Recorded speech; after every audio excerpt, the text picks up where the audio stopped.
साथियों, एक गांव में एक आलसी आदमी रहता था।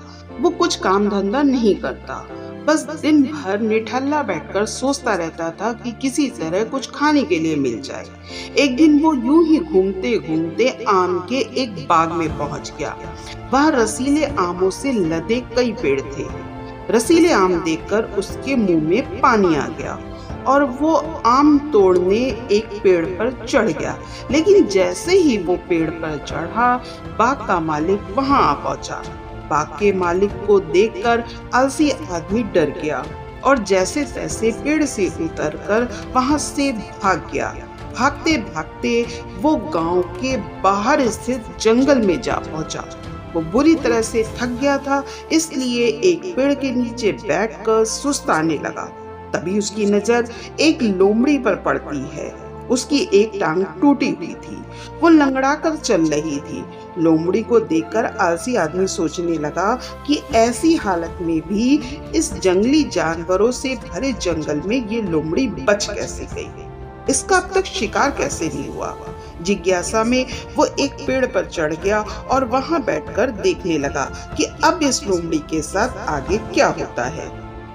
कुछ ही पल बीते थे, पूरा जंगल शेर की भयंकर दहाड़ से गूंज उठा, जिसे सुनकर सारे जानवर डरकर भागने लगे। लेकिन लोमड़ी अपनी टूटी टांग के साथ भाग नहीं सकती थी, वो वहीं खड़ी रही। शेर लोमड़ी के पास आया। आलसी आदमी ने सोचा कि अब शेर लोमड़ी को मारकर खा जाएगा। लेकिन शेर लोमड़ी के पास आया, उसके मुंह में मांस का टुकड़ा था। उसने वो टुकड़ा लोमड़ी के सामने गिरा दिया। लोमड़ी उस टुकड़े को खाने लगी। थोड़ी देर बाद शेर वहां से चला गया। ये घटना देखकर आलसी आदमी ने सोचा कि भगवान सच में सर्वे सर्वा हैं। उसने धरती के समस्त प्राणियों के लिए, चाहे वो जानवर होता है, इंसान होता है, खाने का प्रबंध कर रखा है। अब वो अपने घर लौट आया। घर आकर वो 2-3 दिन तक बिस्तर पर लेटकर प्रतीक्षा करने लगा कि जैसे भगवान ने शेर के द्वारा लोमड़ी के लिए भोजन भिजवाया था, वैसे ही उसके लिए कोई ना कोई खाना जरूर लेकर आएगा। लेकिन ऐसा नहीं हुआ। भूख से उसकी हालत खराब होने लगी।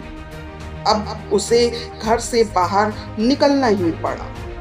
जब वो घर से बाहर निकला तो उसने देखा कि एक पेड़ के नीचे एक बाबा बैठे हुए थे। वो बाबा के पास गया और जंगल का पूरा वृत्तांत सुनाते हुए बोला, भगवान मेरे साथ ऐसा क्यों कर रहे हैं? उनके पास जानवरों के लिए भोजन का प्रबंध है, लेकिन इंसानों के लिए नहीं। बाबा जी ने उत्तर दिया, बेटा ऐसी बात नहीं है। भगवान के पास सारे प्रबंध हैं, दूसरों की तरह तुम्हारे लिए भी है। बात ये है कि वो तुम्हें लोमड़ी नहीं, शेर बनाना चाहते हैं। इस कहानी से हमें ये शिक्षा मिलती है कि हम सबके भीतर क्षमताओं का असीम भंडार है, बस अपनी अज्ञानतावश हम उन्हें पहचान नहीं पाते और स्वयं को कमतर समझकर दूसरों की सहायता की प्रतीक्षा करते रहते हैं। स्वयं की क्षमता को पहचानिए, इतने सक्षम बनिए कि आप दूसरों की सहायता कर सके। शेर बनिए, लोमड़ी नहीं। इसी के साथ साथियों, मैं जल्दी ही मिलती हूँ एक नए वीडियो के साथ। अगर आपको मेरा वीडियो, मेरे विचार पसंद आते हैं तो ऐसे ही और वीडियो को देखने के लिए छोटी सी आशा को सब्सक्राइब कर लीजिएगा और इस वीडियो को लाइक और शेयर कर दीजिएगा। इसके लिए आप सभी का धन्यवाद। जय माता दी।